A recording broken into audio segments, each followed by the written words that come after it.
नर्मदा मैया की जय। तो बात है 2019 की। 2019 से हम लोग सब लोगों ने एक सुंदर स्थान का सपना देखा था, जिसको सभी लोगों की मेहनत से, परिश्रम से हम सब ने मिलकर पूरा किया। और वो सपना था श्री रामेश्वरम सेवा धाम बनने का। और वो जब बन रहा था तो भाई साहब के मन में और सब लोगों के मन में ये था कि बन जाएगा सुगमता से, तो हम लोग माँ नर्मदा के दर्शन करने के लिए जाएंगे। परिक्रमा का नहीं बोला था, परिक्रमा का बोलते तो पैदल मतलब परिक्रमा, दर्शन का बोला था। इसलिए हम सब लोग गाड़ी से माँ नर्मदा के दर्शन के लिए हम लोग के मन में था। नर्मदा मैया ने सारा काम सुगमता से तो कर ही दिया था। उसके बाद बारी थी हम लोगों की। तो हम लोगों ने सब ने मिलकर तय किया कि अब समय ठीक है और परिक्रमा या दर्शन के लिए अपन लोग चल सकते हैं। तो मैं, धीरज, भाई साहब, प्रिंस, रमन, जयदीप, हम सब लोग निकल चुके थे। रास्ते के आनंद लेते हुए रुकते रुकाते यात्रा सही चल पड़ी थी।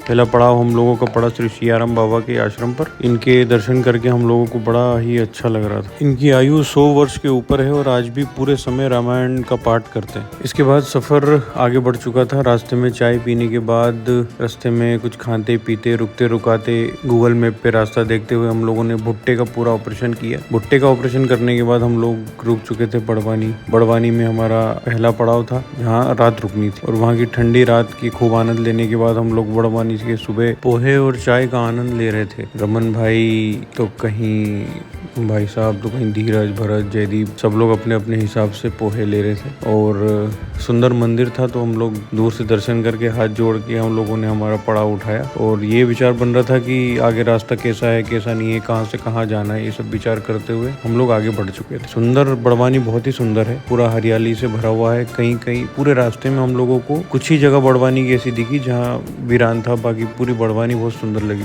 इसके बाद हम लोग कहीं रास्ते में रुके, मंदिर के दर्शन किए। वहाँ दिखा कि भैया भिंडी है और टमाटर है, सब्जी वाले मिल गए थे। हम लोगों ने ये खाने के डिब्बों में टमाटर वगैरह भर लिए थे। रमन भाई और भरत भाई की मस्ती हो रही थी। धीरज भाई ने भिंडी खरीद ली। खाने का सामान हम लोगों के साथ पूरा था ही, ये भाई साहब अपने, और ये रास्ता। इसके बाद आगे बढ़ने के बाद हम लोग रास्ते में रुके, देखा कि भैया गन्ने वाला है तो गन्ने की चुस्की ली जाएगी। गन्ने की चुस्की के बाद हम पहुंच चुके थे हमारे मेन स्थान पर।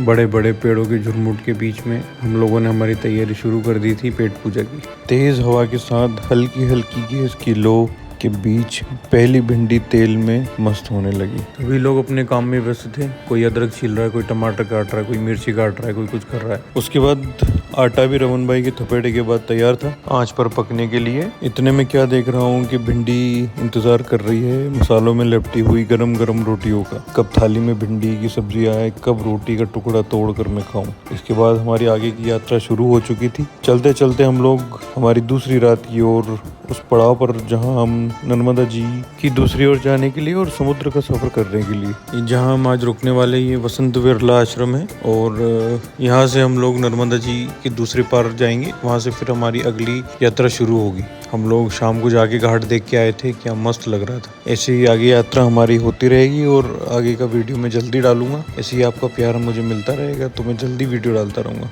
धन्यवाद।